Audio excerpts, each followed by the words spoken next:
Hey all, Rad here. I can't believe I'm late to the party again! Here I am reviewing Sonic CrossWorlds late and the only one left interested is the werehog! He hasn't said a word since I got here, I'm getting kinda scared. Living in the city.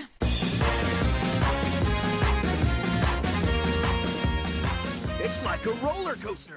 February 13th, 2020, whatever. The release date of the announcement trailer of Sonic CrossWorlds. A brand new game with a brand new twist. Mid-lap transitions to other worlds. Everybody was ecstatic. Yeah, it's not Team Sonic Racing! I hope SpongeBob's in it. I want to get this out of the way right now. And I also want to mention right out of the gate, I wasn't really sold on this game. I played the PS5 beta when that was a thing, and I wasn't really feeling it. I was mostly sure it was just because Zavok wasn't there as the token eye candy, but no matter how hard I tried, I couldn't shake the feeling that something felt odd, and it wasn't just my ass. Oh, I forgot to wipe again! There was something here, I could see that. It had potential, but would it live up to it?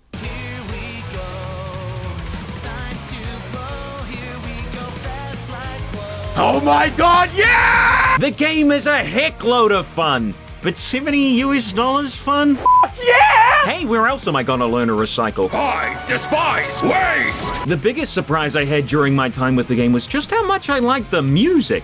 Now, am I listening to it while in the bath? No, I don't have a bath, but I did find myself enjoying more music tracks here than I thought I would, with none of them really standing out as, the 4-1 of the game, per se. My favorite tracks, oh boy, there are some bangers here. Number 1, Dragon Road. Gonna drag my ass to this crossworld every time I see it, baby. If it's not there, I'm picking random. You stupid bastard! Wonder Museum's got that guy stubbing his toe at the start. Mystic Jungle makes me want to run in a straight line for 20 seconds straight. Pumpkin Mansion's guitar is increasing the Metacritic score in real time. Blizzard Valley, so hot I'm surprised the place isn't melted into a puddle. Radical Highway. Ooh, I like this one. Spagonia has me cradling T-Lopes' cock and balls. Digital Circuit is better than Digital Circus. Chronos Island Final Lap?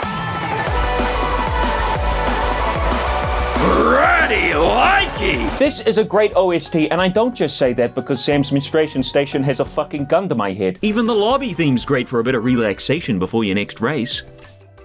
Don't worry, this only happens every time. I love hoverboards. Riders is my favorite Sonic racing game, and so I was pleasantly surprised to see them here.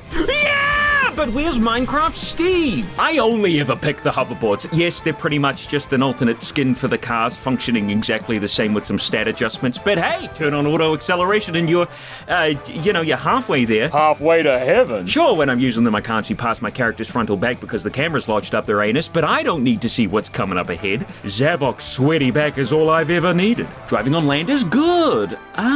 Driving on water is, it's fine. Ooh, driving on air is, ooh. Takes a while to get used to drifting in the air. Doesn't have the visual feedback like All Stars Transform, so it feels weird when you first start playing. A little jerky and stiff. Great for a night alone, but not really for Sonic CrossWorlds. Tricks have been simplified. You can't fail them anymore, so no more wasted airtime, which is great for Zavok. He despises waste. Kinda sucks, not gonna lie. Now instead of being rewarded for judging how many tricks you can get off in a jump to charge the landing boost, now everyone just waggles the stick like a lunatic every time they hit a speed bump. And every single time you do a trick, your character says the exact same line the exact same way. This feels a lot better, actually.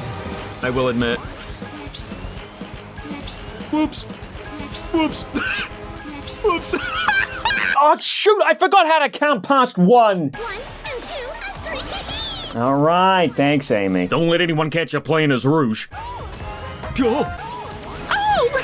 Jesus! Why did they do this? What are they, stupid?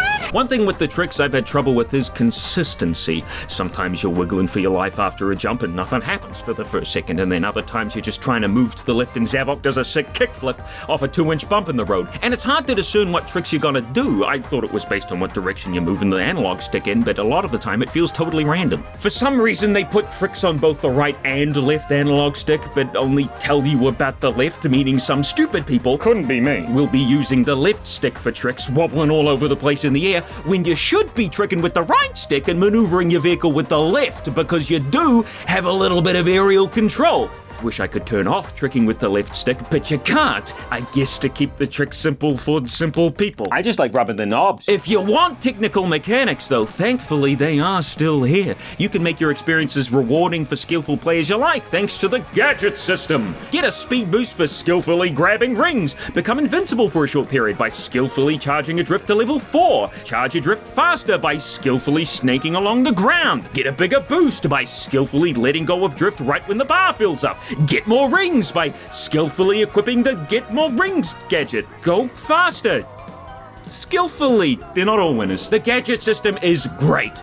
Sure, I might take Quick Drift 2, Quick Drift 3, Drift Charge 4, and Perfect Drift every single race, but that's just my stupid ass. Actually a good game. There's a total buttload of options here. Better spike balls, faster tricks. Spin, you stupid bitch, spin! There's something for everyone, whether you want to create a mechanically demanding risk-reward playstyle around boosts, or play it safe with extra rings and less knockback, or be the actual devil, the real Satan, right here in Sonic CrossWorlds. So many options here. I'm surprised you can't equip the boobs back on a Rouge. Where did they go? And all these characters. Everybody from Heroes, then Silver, Blaze, Eggman, Metal Sonic, Eggporn, Sage, the Babylon Rogues, Sex Appeal, the reason why regular people are buying the game, Minecraft, SpongeBob, Patrick, Squidward, Sandy, and let's not forget the pre-order FOMO bonus, the Werehog.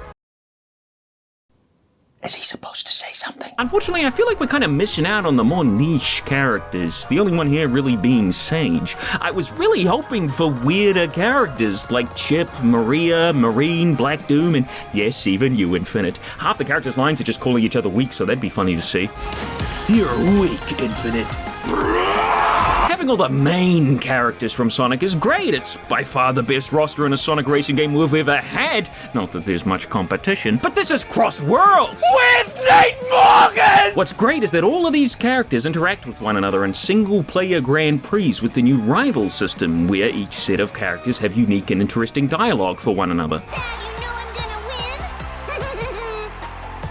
win. Shut the fuck up. You can pick anybody. Sonic and Rouge, Sage and Storm, Zavok and the Werehog. Another day, another opportunity to crush your spirit. Prepare yourself. None of the extra characters from the Werehog onwards actually speak, not just in the rival cutscenes, but at all, which I think is great, personally. It gives me more time to listen to Scream and Fart Compilation 4. This is a good one. Guys, just be happy with what you've got. It's not like they're part of a season pass that costs 1.5 Silk songs. Oh, Roger Craig Smith, the voice of Sonic, wanted to voice the Werehog. What, for money? Think of poor Sega's bank account. They're barely making ends meet as it is, with companies forcing them to put sponsored ads in their game, like Beyblade, and MSI, and AirAsia, and Alienware, and Lenovo, and Haichu, and Puma, and Samsung 9100 Pro. Samsung 9100 Pro, guys! They are doing everything they can to make this game great, and you're complaining about a couple of missing voice lines when the Joker does a trick? Shit, man, even Sonic, the main character of the game, is feeling the effects of your greed. Look at the poor guy, made of plastic and staring into the dashboard with that blank expression. What's that, Sonic? You're saying it's all because of the people who didn't buy the day one DLC? I mean, the deluxe edition of the game, so they didn't have to wait 3 days to play the game because they're poor. I mean, so they could play the game 3 days in advance. That was really generous, by the way, man. I know you worked really hard to get the game out 3 days in advance. And now you need everybody to go out there and buy a Samsung 9100 Pro to get Sega back on their feet? Well, all right, buddy. And I know I'll be out there ripping the Samsung 9100 Pro sticker on all of my vehicles in Sonic Racing CrossWorlds so everybody online can see it out there on the tracks. I got you, Sega. And what about those tracks, huh? When I saw Dinosaur Jungle and Pirate Storm back from Secret Rings, I was ecstatic. PTSD? This meant anything and everything was on the table for a potential track. A zone from Sonic 1. No! A zone from Sonic 2. No! A zone from Sonic 3. No! A zone from Sonic and Knuckles. No! A zone from Sonic Adventure. No! A zone from Sonic Mania. No! A zone from Sonic Forces. Yeah! It's quite odd. We've got 21 Sonic tracks and 16 of them are from recent Sonic games that they can take the assets from. It's a really weird coincidence. Boy howdy, I'll tell you, the sheer amount of detail and references to the levels the tracks are based on is mind-boggling. Look at that 10 FPS fish and low-res grass texture. Those represent Sonic Superstar's quality. Oh boy, digital circuit from Shadow the Hedgehog. What the heck? Digital Circuit is big purple platforms and cubes, green data squares, glowy floors, big green lasers, giant firewalls, gun robots, different music, and also doesn't look anything like this. Oh, I picked generic cyberspace level by mistake, not Digital Circuit. My bad, guys. If you include generic cyberspace level, we've got a whopping 18 original tracks here, which is absolutely crazy. Some of these might seem like old levels. For example, Aqua Forest, despite sharing similar themes, is not Aqua Road. Trust me, Sonic Forces didn't have boats made in Gmod Sandbox. I would know. I love Forces. Pumpkin Mansion, while having elements from other Sonic levels like the Invisible Road from Hang Castle and Pumpkins, is really more of a generic haunted mansion. Same sort of deal for Sand Road as well. And Coral Town is apparently not from Sonic Rush Adventure. Blaze even say so mid-lap. This isn't from my fucking game. The new tracks are great. What interesting new themes they have. Wonder Museum being a museum, Colorful Mall being a colorful mall, Crystal Mine being a crystal mine, Steampunk City being a steampunk city. I love that they're so descriptive of the track as a whole. It's just like other Sonic games. I remember back in Sonic Heroes, Power Plant was indeed just a power plant. Some of these courses might also look like they're tracks straight from Team Sonic Racing, but if you look closely, we're actually playing Sonic CrossWorlds, so that's incorrect. All of the tracks are pretty fun to race on, but as I said, my favorite track's gotta be Dragon Road, mainly because of the music, not anything else. What? If you really want to, you can make every track in the game have the Dragon Road remix using the jukebox feature. Favorite your nearest and dearest Colors Ultimate remix and go to town on any course. Beat the time trials to unlock music such as Sonic Superstars, Sonic Forces, Sonic Freeriders. Do you like Shadow Generations music? Good news, buddy. We've got Space Colony Arc Act 1!